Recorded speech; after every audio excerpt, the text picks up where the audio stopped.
Okay, so we're going to talk about transfusions here. Transfusions, so this is a really important topic, right?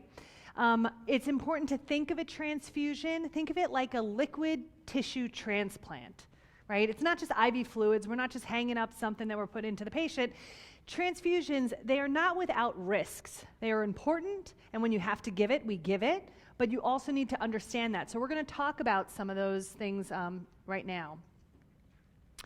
Okay, so we're going to talk a little bit about the blood products themselves. We'll go through them. We'll talk about their shelf life, how are they stored. I think it's important to know about these things, especially since, we're type and crossing patients, we're pulling blood, so it's important to understand, where they come from. We're going to talk about some infections, so we're going to understand some of the numbers associated with it, what kind of infections these patients can get, if they can get bacteremia from blood, what's most common.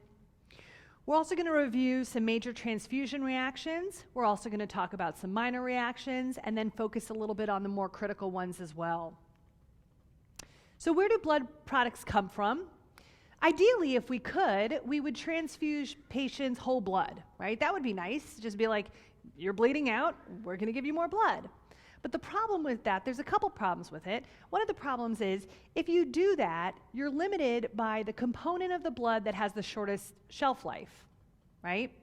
And the other problem is, for some patients, if they just need, let's say, a little platelets or a little blood, they may have cardiac problems, CHF, and they can't take that volume, right? So you're giving them all this other stuff they may not need. So what we end up doing then is we end up fractionating it into its components, and this way we can give the patient exactly what they need and we can tailor it to them. So they take the blood, they spin it down, they remove about 80% of the plasma, and that's how we store it. Okay, and this is how we break down the blood products. We have our PRBCs, our packed red cells, we have platelets, we have fresh frozen plasma, and we have some cryoprecipitate, and we're going to talk about each one of these individually. So the most common one that we start with, these are your packed red blood cells. So for packed cells, they have a shelf life of about 21 to 42 days. We store this frozen. The volume is about 250 cc's. So it's important to know that when you're giving a patient a unit or, depending on how many units you give. Each unit that you give should increase their hemoglobin by 1 or their hematocrit by 3. So what are some of the indications for transfusion? You can just shout them out. Why are you going to transfuse a patient? They're bleeding. Yeah, of course. They're bleeding, right? So we're going to give patients blood if they're bleeding. And it's important to understand that the measured H&H, right, your hemoglobin and hematocrit, and the vital signs will lag behind the actual clinical picture of what's going on. So you can't wait for these things. You can't wait for like the H&H to find its balance and get the number, because it's not going to be accurate. It'll look higher than it really is. So if your patient's bleeding out, you want to make sure to give them blood. Why else do we transfuse patients? Symptomatic anemia, right? So our typical thresholds for transfusions are usually around 7, but if they're cardiac patients, we may do it a little higher at 8. We used to transfuse, right? We used to transfuse to to 10, then 9, and we keep going down more and more and more. And the reason why is because we realize that giving blood, is not great for patients. We do it if we have to do it, but we used to give, 2 units. And how many of you guys have policies now in your hospital where you give 1 unit and then you reassess? We have, exactly. I see some hands. We have a policy. If you try and write for 2, you get a warning, and it's like, warning, why are you giving 2? Why don't you give 1 and check? And they'll be like, but the hemoglobin's 3. Anyway, so we do that, and we give it because we want to increase their O2 carrying capacity. Okay, so platelets. So platelets have a shelf life of 5 to 7 days, and this is stored at room temperature. So this is one of the reasons why we split it, right? Because otherwise we'd be limited by this. And the volume is pretty small. It's like 50 to 60 cc's. And you can transfuse this, every unit you give, or a 6-pack you give, would increase it by 40 to 60,000 platelets. So you can do this they can either get the platelets from different people, and they call that a 6-pack, or you can get it from a single apheresis, and then you just give them a unit. So where I used to work, it'd be a 6-pack, and now they just basically call it a unit. So indications for this. So the indication for this is going to be thrombocytopenia, right? And it's going to be in different settings. So one of those settings, anyone who has platelets less than 10,000, they are getting platelets. Okay, so even if you're, asymptomatic, they're going to get platelets. I always joke around because they'll be like, the platelets are 3, and I'll be like, if you can name them, they need more platelets. So you want to do that. If they're bleeding, if they have major bleeding, and their platelets are less than 50,000, it says 20 there, but it's 50,000, you want to give more platelets. And if they have a CNS bleed and their platelets are less than 100,000, then you want to give them platelets as well. So those are kind of the numbers you want to remember. So FFP. So FFP is basically whole blood minus the red blood cells and the platelets. This contains clotting factors, albumin, immunoglobulins. So the shelf life here is 1 year. We also store it frozen, and it's good for 24 to 48 hours after you thaw the blood. So after you thaw the product. And the volume here is also 250 cc's like the red cells. So the indications for emergent transfusion, when do we give FFP? When do your like procedure list, or when do they ask you to give FFP? When you want to normalize, right, the INR, or normalize it. When you want to decrease the INR, let's say you have to do a procedure and somebody's on warfarin. Okay, if they have a warfarin overdose, and if they're bleeding and they're coagulopathic, that would be another indication. If they have DIC. So something to remember about FFP is the INR of FFP is about 1.2 to 1.5, right? So if you have somebody and they're like, oh, I'm not going to do this procedure until their INR is 1, give more FFP, you're not going to get it any lower than that. So it's important to know that number.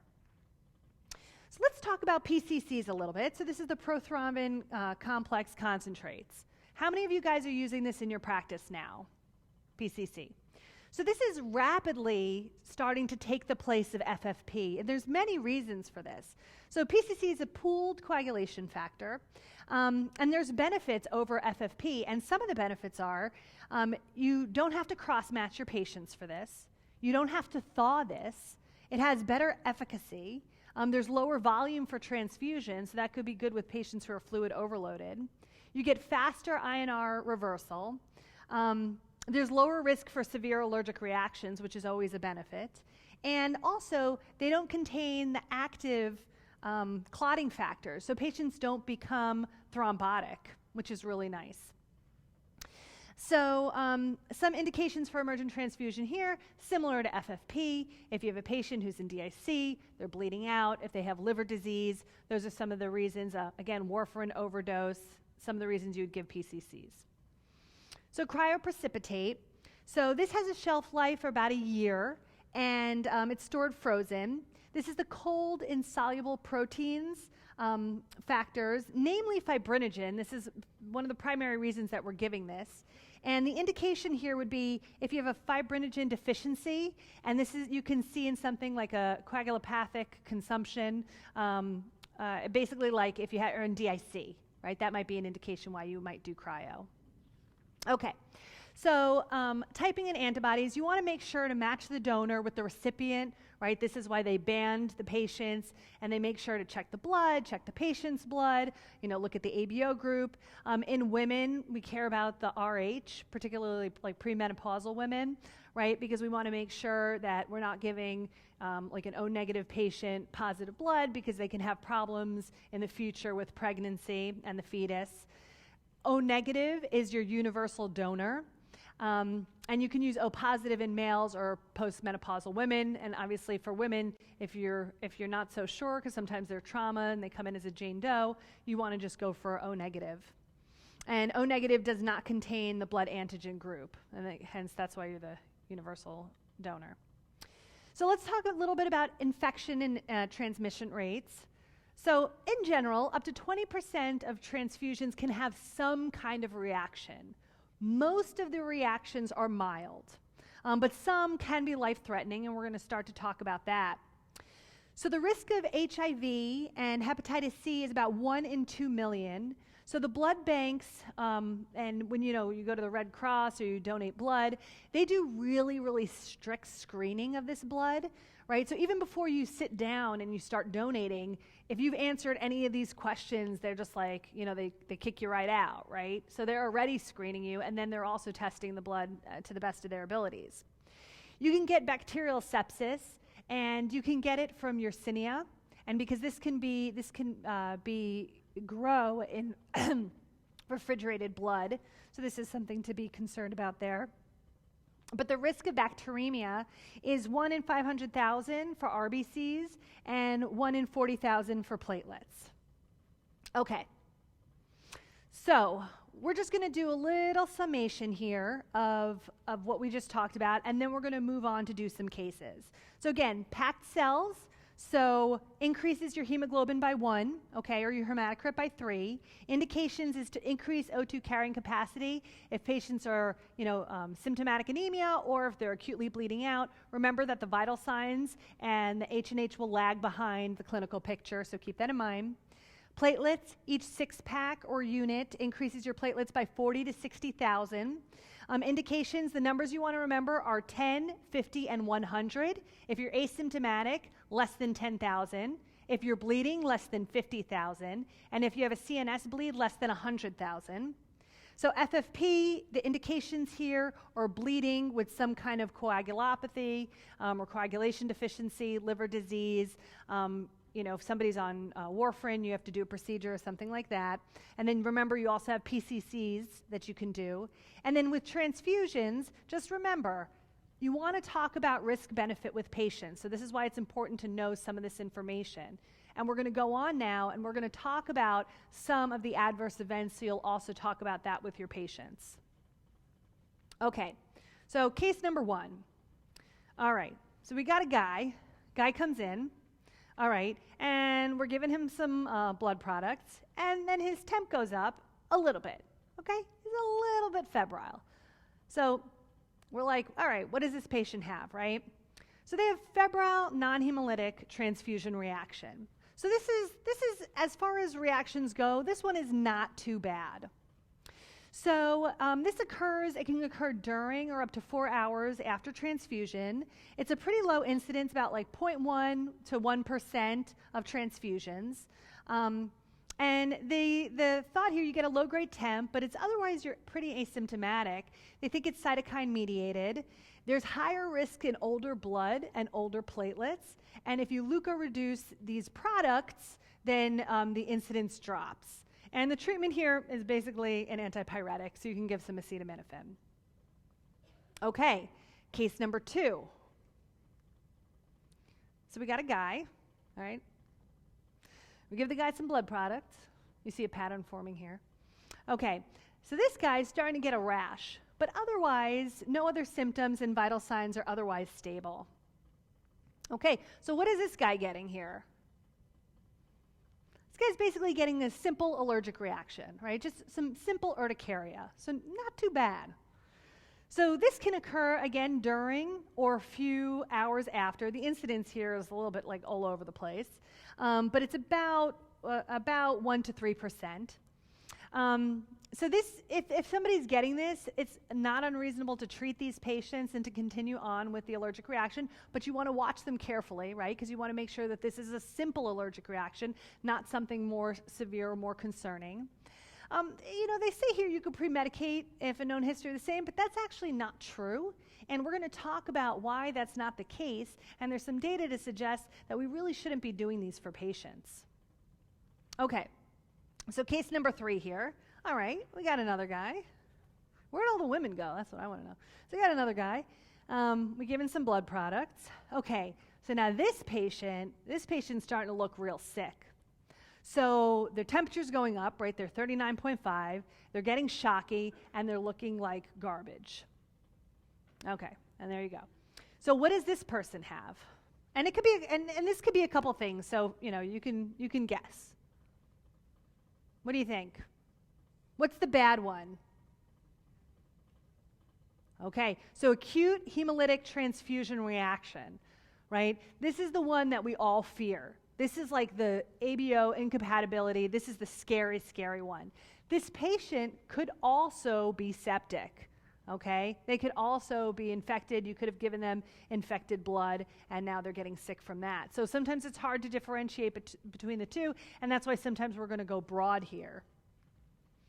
Okay, so in this case, this can again occur during transfusion or up to 4 hours after. This is a true emergency. This is when you're like, holy crap, okay, what is happening here?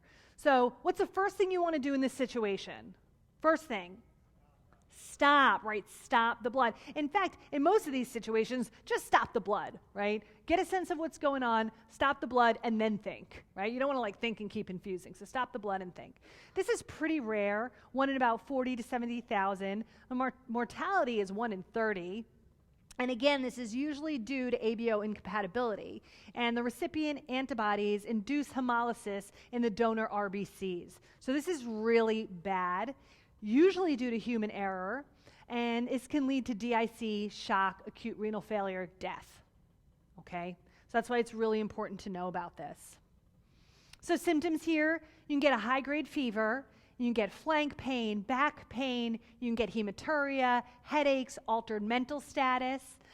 These patients get really sick. You can see abnormal vital signs, okay? So if that's happening, you really want to have a high clinical suspicion for this. How do we diagnose it? Send some blood down to the lab. What they're going to do is they're going to spin it down. They're going to look at the plasma. What should plasma look like? It should be clear, right? Yellow clear, right? It should be clear. This one's not clear. This one looks pink. And the reason why is because of the hemolysis. And so you also want to send a direct Coombs test as well. So we already talked about what we want to do, right? You guys said stop. Stop the transfusion, okay? You want to recheck the patient, recheck the blood, notify the blood bank, all right? And then we're going to you can send some blood work down again, retype and cross the patient, send a direct Coombs test, chemistry panel, and hemoglobin. Okay, so treatment here. So treatment is supportive. So the severity of the reaction is going to be proportional to the amount of blood that you gave the patient, which is why the first thing you want to do is stop it. The other interesting thing is that when they are transfusing a patient, for the first 30 minutes of the transfusion, they give it really slow. And there's a reason why they give it really slow, right? They give it slow because they want to make sure that the patient's not having a reaction. You know, obviously, if your patient is crumping and you're giving uncrossed, blood, you're just giving it. But in an ideal situation, you would give it slowly. So you want to do supportive care, give them lots of IV fluids. You want to keep flushing out their kidneys. Okay, you want to maintain their urine output 100 to 200 cc's per hour. And then remember, they're hemolyzing, right? They're lysing all of their cells, and so they can get hyperkalemic. So these patients should be on the monitor. You can certainly do an EKG. If you're seeing changes, treat the hyperkalemia for sure, but then continue to monitor their morphology to make sure they're not having any myocardial instability. Okay, so what else could this patient be having? This patient could also be septic, okay? If you have a septic patient, you're going to see the same thing. You're going to see them have a fever. You're going to see them, look shocky and get sick and become hypotensive. So this can happen too. It is very rare, but you're going to do the same thing. You're going to stop the transfusion. You're going to notify the blood bank. They're going to culture the blood, but they're also going to culture the patient's blood and the blood that they are transfusing, okay? It's really important to do that. And then you're going to give broad-spectrum antibiotics. So sometimes it's going to be hard to differentiate between whether a patient is having a hemolytic reaction or that initially. So if you give broad-spectrum antibiotics, I would say that this is the one situation that nobody's going to yell at you about your antibiotic stewardship. Okay, case number 4. All right. Oh, there we go. Miley Cyrus. I think she just performed yesterday. Okay. So we're giving her some blood, and she's having trouble breathing, and she looks really uncomfortable. Okay. Big change here, right? All right. So what could this patient have? What could be happening here? What do you think? Anaphylaxis, yeah, the patient can certainly be having anaphylaxis. There's a couple things that could be happening here. They could be having a severe anaphylactic reaction, okay, right? It's your oh crap moment. They could be having a transfusion-related acute lung injury, TRALI, or they could be having a transfusion-associated circulatory overload, taco.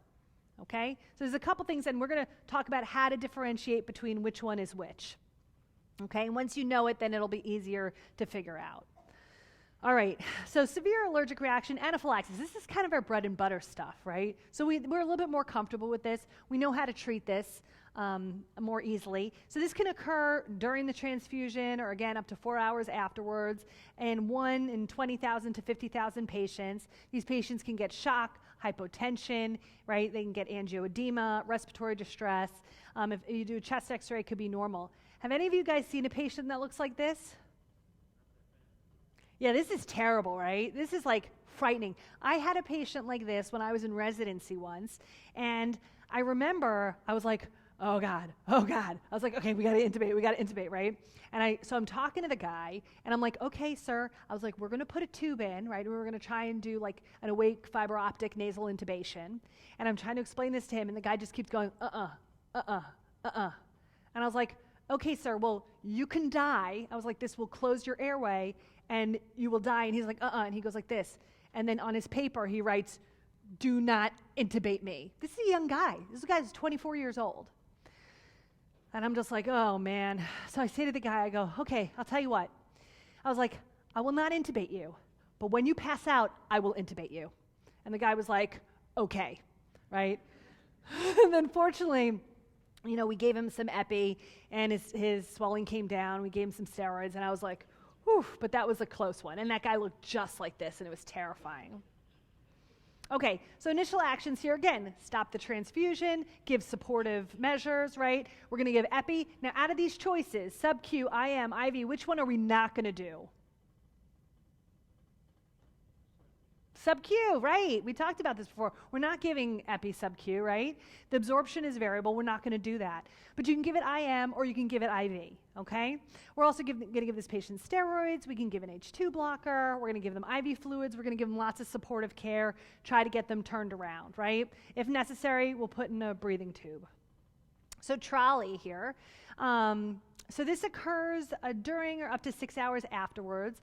So the incidence, this is like all over the place, right? So we don't really know exactly how many patients get this. So the pathophysiology here, they think it involves HLA antibodies, and the thought is that there's granulocyte and antibody deposition within the lung, okay? So that gives you this kind of picture. It's more common in female patients and less so in males. So diagnosis here. Okay, so this gives you a non-cardiogenic pulmonary edema. These patients will be tachypnic, tachycardic. The key here is these patients will be hypotensive, okay? So that's how I want you to remember. Trolley, I want you to circle hypotension there. You can get frothy pink sputum, fever. This is what the chest x-ray looks like. It looks pretty terrible. Okay, and treatment here is, again, stop the transfusion, supportive, and these patients you're not going to give Lasix. That's not hard to remember. How many of us are giving like hypotensive patients Lasix, when they look like this?